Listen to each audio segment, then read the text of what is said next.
If you've been watching the Sacramento region from a distance, maybe you're in the Bay, Southern California, Oregon, Texas, wherever, you've probably noticed this weird pattern. People keep moving here, and it's not just trickling in.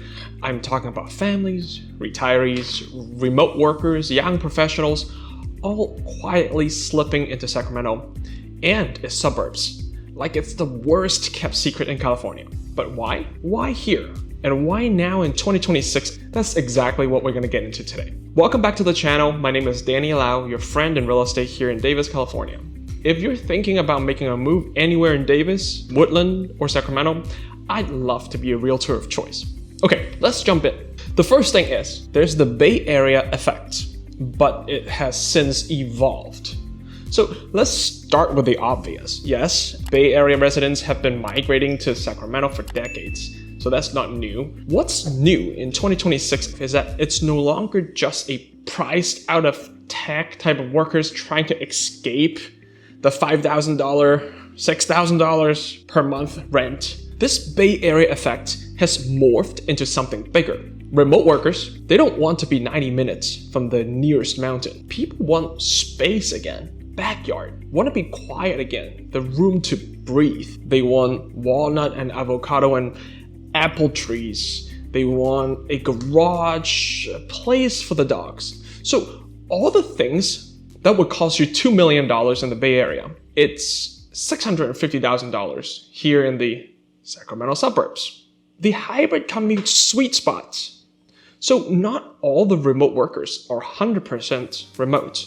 Some needs to be in the office like once a week or twice a week.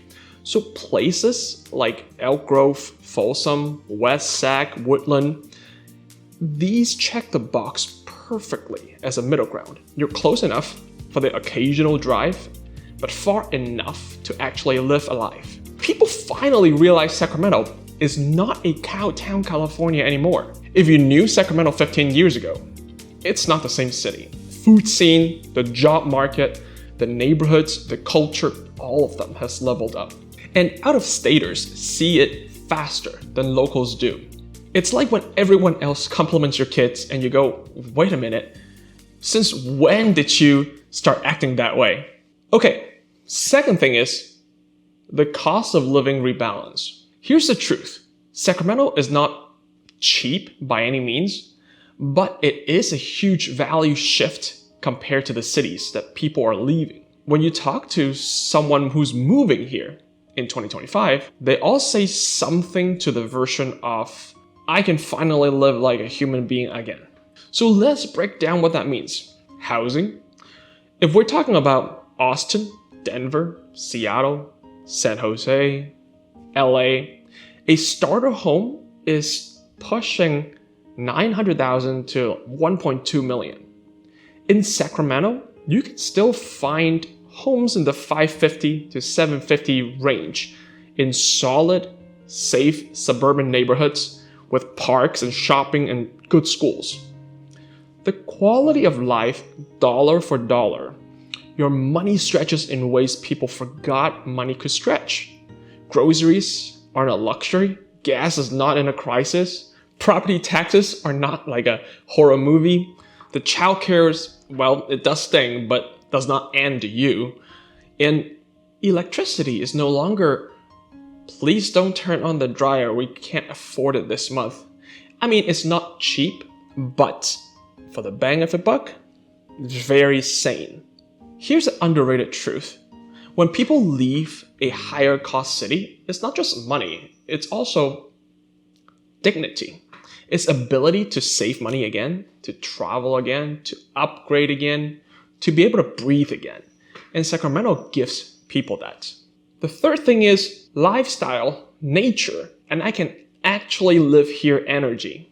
So I always say that Sacramento is like a choose your flavor kind of region. So if you want suburban comfort, you got Elk Grove, Folsom, Natomas. You want historic, you have East Sac, Land Park, Midtown.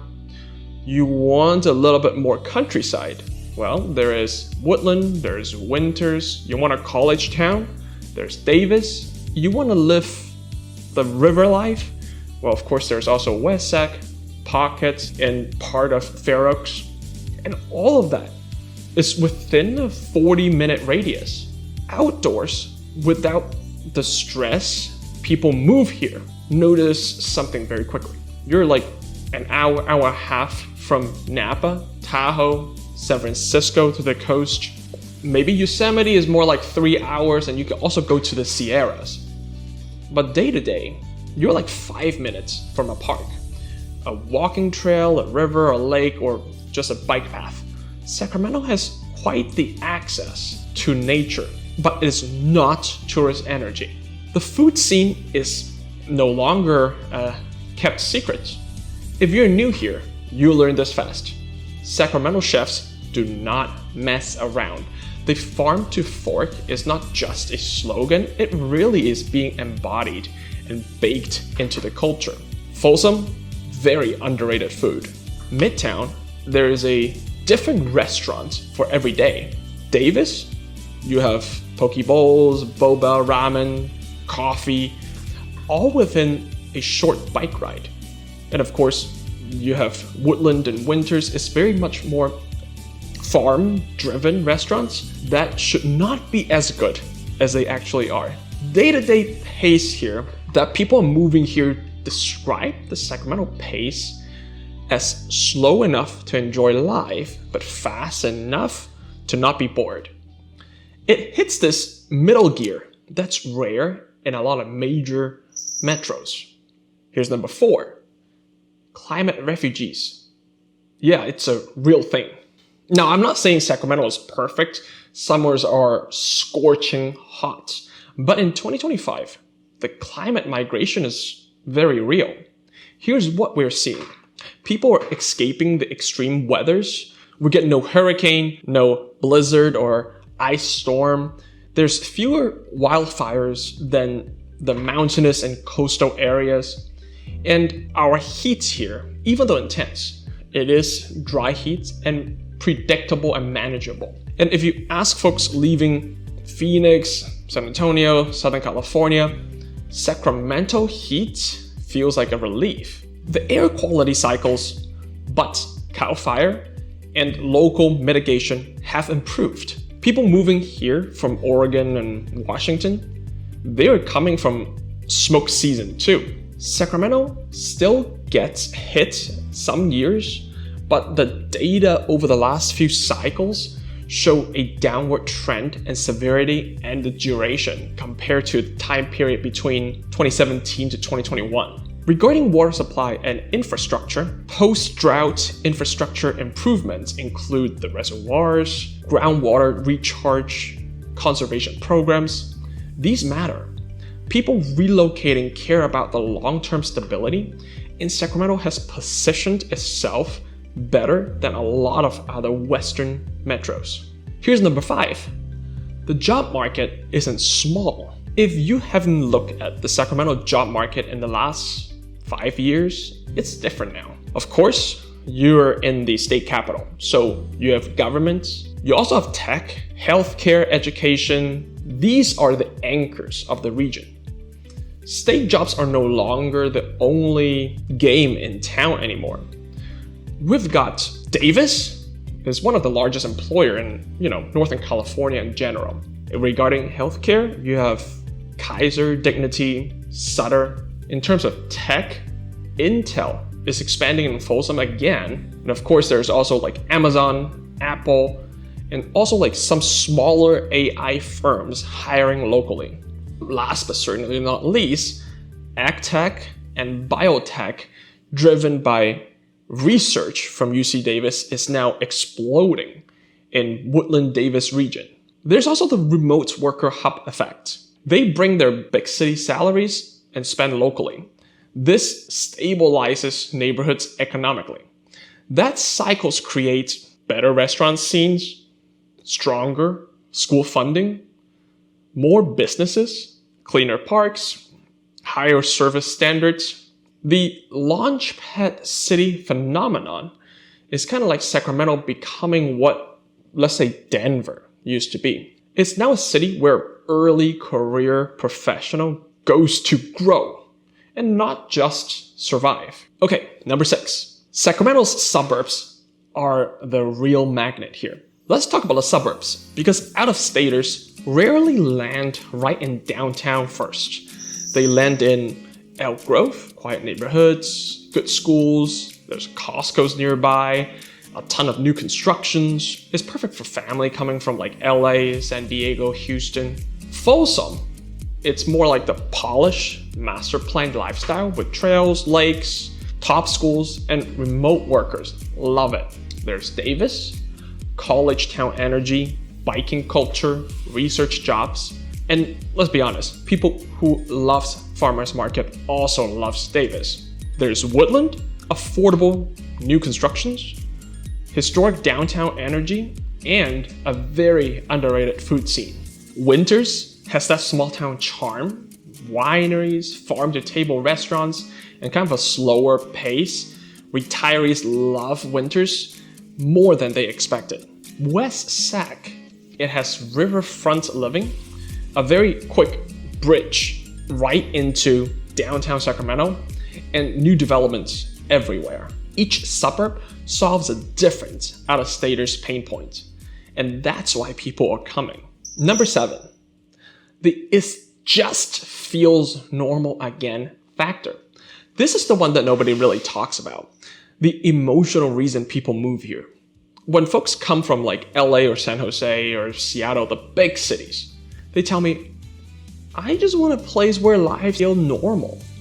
And normal meaning neighbors who talk to you, schools that are not like underfunded and overcrowded, streets you can drive on without just pulling your hair, a house that does not financially destroy you. It's a place where you don't have to apologize for wanting the slower pace in life. So Sacramento hits the middle ground beautifully. It's not too fast, not too slow, it's livable. And that's the word I hear most from out-of-staters. Okay, moving on to number 8. Who the region is not for. I always try to be really honest here on the channel. Sacramento is not for everyone. If you want like nightlife similar to what LA and San Francisco can offer, Sacramento will feel quiet after like 10 o'clock. If you hate the heat, summer will really test you. If you want a big city skyline, we are growing, but it is not like San Francisco, Seattle, or Chicago. If you expect perfection, we're a real city with real issues. Homelessness, there's the occasional pockets of crime, a lot of politics in the school districts, and then there's also like growing pain from the infrastructure expansion. I mean, just ask anybody from Sacramento and they'll tell you how much they hate driving on I-50. But compared to the metros people are leaving, the trade-offs are gentler here. Okay, number 9. Here is the 2026 outlook. Here's what I'm seeing as a local realtor working every day with buyers relocating from out of state. 2026 is shaping up to be like a steady migration year. It's not like crazy frenzy like 2021, 2022, not like a really slow year like 2023, more like a slow, steady flow of people who have done their research and know exactly what they want. And Sacramento is delivering exactly to them. Okay, let me wrap this up. At the end of the day, Sacramento is becoming the place where people move to when they want a life that feels balanced. Not flashy, not over the top, not crazy expensive, just solid, livable, beautiful Northern California living with culture, diversity, nature, and food, and community.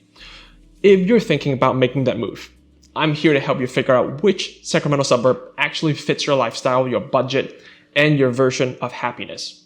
As always, my name is Danny Lau, your friend in real estate here in Davis, California. If you're thinking about making a move anywhere in Davis, Woodland, or Sacramento, I'd love to be your realtor of choice. Thanks for watching, and I'll see you in the next one.